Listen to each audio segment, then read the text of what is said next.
Self belief, self confidence, आत्मविश्वास सबसे बड़ी चीज है जो आपके पास होना चाहिए, और इस पर हमेशा भरोसा रखना। और जिंदगी में मेरी एक बात याद रखना कि इस दुनिया में अगर कोई और कर सकता है तो मैं भी कर सकता हूं, क्योंकि मैंने भी वही चीज खाई है, मैंने भी वो चीज पी है, और मैं भी उसी परवरिश में पला हूं। तो इसलिए अगर कोई और कर सकता है तो चैलेंज कर लेना। अगर आपको लगता है आपकी कैपेबिलिटी कम है तो आज उन कैपेबिलिटीज को चैलेंज कर दो। आपको लगता है आप में कैपेसिटी नहीं है पढ़ने की तो उन कैपेसिटी को चैलेंज कर दो, और आज बोल दो दुनिया को कि अगर इस दुनिया में कोई और भी कर सकता है तो मैं भी कर सकता हूं, तो मैं भी कर सकता हूँ। फिर लाउड कम है, तो मैं भी कर सकता हूँ। तो बस इसके लिए आपको एक छोटी सी कहानी बताता हूं जो बहुत पावरफुल कहानी है। एक जब हाथी जब छोटा होता है तो क्या करते हैं, उसको बांधने के लिए वो एक रस्सी से उसको खूंटे से बांध देते हैं हाथी के छोटे बच्चे को। और जब छोटे बच्चे को वहां बांध देते हैं वो हाथी धीरे धीरे बड़ा हो जाता है, लेकिन वो रस्सी वो तोड़ता नहीं है, क्योंकि उसका सेल्फ बिलीफ खत्म हो चुका है, क्योंकि उसको लगता है ये रस्सी नहीं तोड़ सकता, उसका विश्वास जगमगा जाता है। तो ये आत्मविश्वास की कमी है। कई बार बच्चों को लगता है मुझसे नहीं होगा, लेकिन बच्चों अगर आपने पढ़ना शुरू कर दिया तो आपसे होगा। और ये चीज बहुत सारे उदाहरण हम दे सकते हैं। अगर आपको रामायण का प्रसंग याद हो, जब हनुमान जी लंका में जाने वाले थे सीता जी को ढूंढने, तब उनको भी लगा था वो पहुंच पाएंगे कि नहीं, तो जामवंत जी ने उनको बोला था कि आप जा सकते हो, आप कर सकते हो। अरे जब हनुमान जी को आत्मविश्वास की जरूरत पड़ गई तो हमें तो पड़ेगी। तो बोलो जय सिया राम। जय सिया राम। इसी तरह से हमें अपनी अपनी भी लंका ढानी है और आत्मविश्वास के साथ आगे चलना है। और सबसे बड़ी ये चीज है बच्चों कि अपनी इज्जत करना शुरू करो। जिन लोगों को खुद पर विश्वास नहीं होता, आत्मविश्वास नहीं होता, दुनिया भी उनकी इज्जत नहीं करती है। अगर दुनिया में खुद की इज्जत नहीं करोगे तो लोग आपकी इज्जत कैसे करेंगे? तो सबसे पहले अपनी इज्जत करना शुरू करो। और इसके लिए एक मंत्र आपको देता हूं जो मैंने अभी तक 8 लाख बच्चे पढ़ाए हैं, उनको सबको दिया है कि रोज सुबह उठकर सबसे पहला काम जो आपको करना है वो ये करना है कि अपनी पीठ थपथपानी है, अपने आप को अप्रिशिएट करना है मॉर्निंग में उठते से। अरे यार तू इस दुनिया की सबसे बढ़िया चीज है, तू सब कुछ कर सकता है। बोलो कितने लोग करेंगे इस चीज को? अभी थपथपाओ अपनी पीठ और बोलो अपने आप को कि you are the best in the world.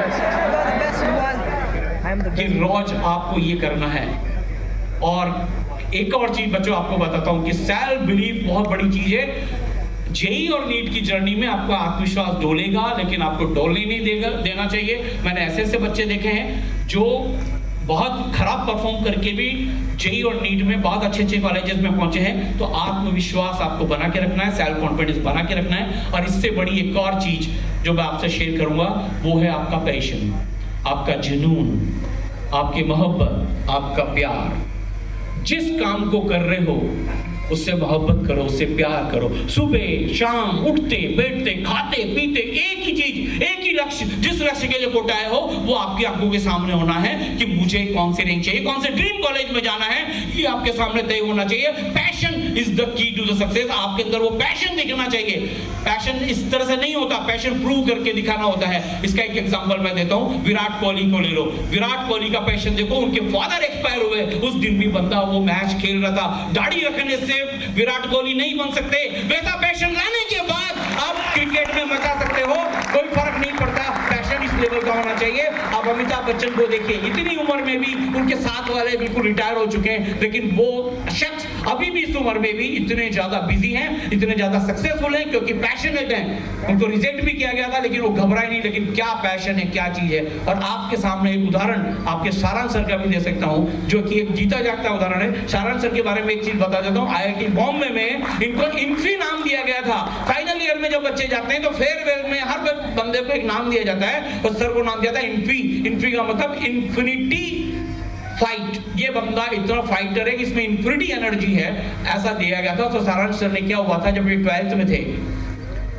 तो सर को बहुत बड़ा एक जॉइंटिस हो गया। और जॉइंटिस भी इस तरह का हुआ कि 4 महीने डॉक्टर ने कहा कि इनको बेड पे रहना पड़ेगा। 12th के साथ आप सोच सकते हो, इधर 12th का एग्जाम, पैटर्न चेंज, IIT का एग्जाम, बहुत सारी समस्याएं। लेकिन जॉइंटिस होने के बाद सर की क्लासेस छूटने लगी।